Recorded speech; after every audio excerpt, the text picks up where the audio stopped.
Чувстваш ли, че понякога, когато тялото става меко, започваш да не се чувстваш комфортно? Това може да е промяна дори за един ден. Каква е разликата между мекота в тялото и твърдостта? Сега ще ти дам малко една различна гледна точка.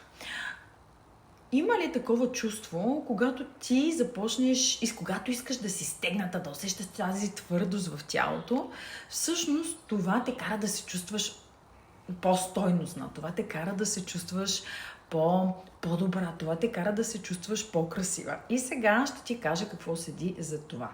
Когато искаш да се чувстваш твърда в тялото, твърда, стегната, всъщност търсиш контрол, сигурност и стабилност. Това е механизъм. Твърдо тяло, контрол върху живота. Твърдо тяло, сила и увереност пред другите. Твърдо тяло, не мога да бъда наранена. Мекотата пък от друга страна какво означава? Тя се усеща като уязвимост, така ли е? Мекотата е равна на свобода и движение, но и непредсказуемост. Мекотата е равна на отпуснатост, чисто физически. Но нека да погледнем. Приемане тук и сега.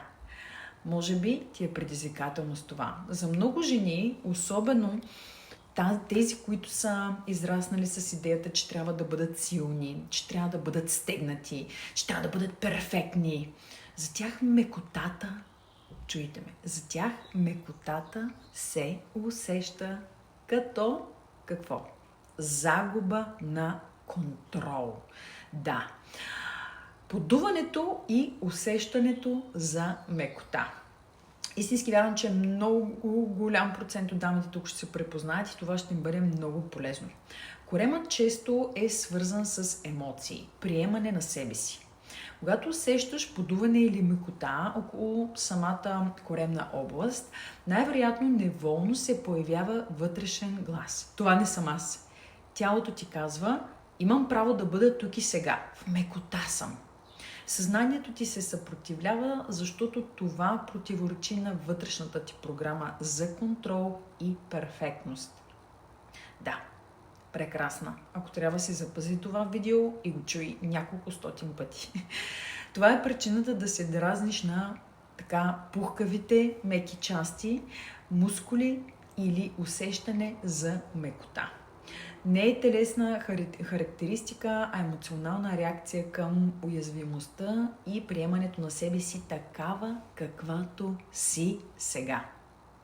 Защо това чувство, когато започнеш да усещаш мекота в тялото, те дразни? Или когато започнеш да усещаш, трябва да съм твърда, не трябва да съм стегната, трябва да има плочки.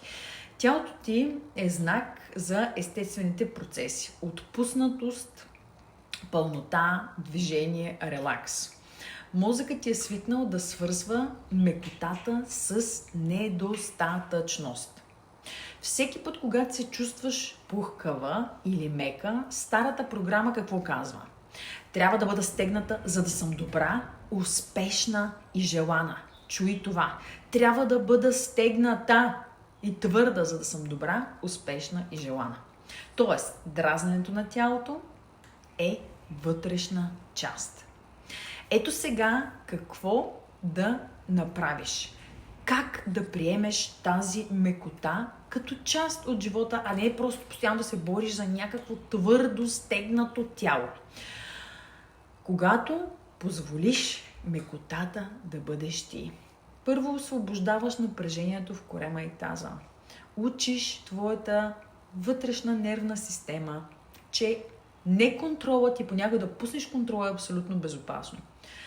Да промениш усещането за подуване от проблем е сигнал. Живея в тялото ми, за да се движа и да се отпуска.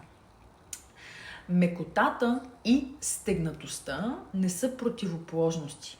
Те са две части на една жена, на теб. Сила и свобода.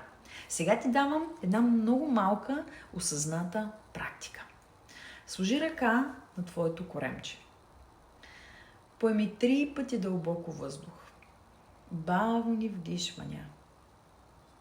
И кажи на вътрешния си глас. Моята мекота е част от силата ми. Моята отпуснатост не ме прави по-малка.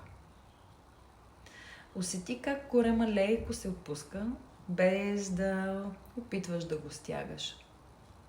След това наблюдавай усещането. Дразни те или започваш да усещаш приемане. Много често, когато всички ние търсим перфектно тяло и тази твърдост, когато не можем да понасяме тези мекички неща, коремчето да се друса, да, всъщност това е свързано с твоята самооценка. Ти си много повече от това. Време е да спреш да бъдеш твърда, да спреш да се доказваш навън. Време е да бъдеш себе си, такава каквато си. Ако понякога отново се почувстваш по този начин, недостатъчно добра, започнеш да се чувстваш, че не си достатъчно красива, че не си достатъчно достойна, запази това видео, защото истински вярвам, че когато разбереш, че понякога е нужно просто да пуснеш контрола, да се довериш, да спреш да контролираш всичко, всеки, включително храната. И когато просто си позволиш да бъдеш уязвима за момент, да назовеш болката, която усещаш, да бъдеш тази жена, която не е под броня, твърдата и тази жена, която винаги трябва да се справя с всичко, а просто да бъдеш жената, която не е силна, да го назовеш, да си позволиш да го почувстваш и просто отново да продължиш. Защото колкото и диети да направиш, колкото и тренировки да направиш, ако ти не започнеш промяната отвътре навън, много трудно ще започнеш да виждаш промяната, колкото и да се променя твоето тяло.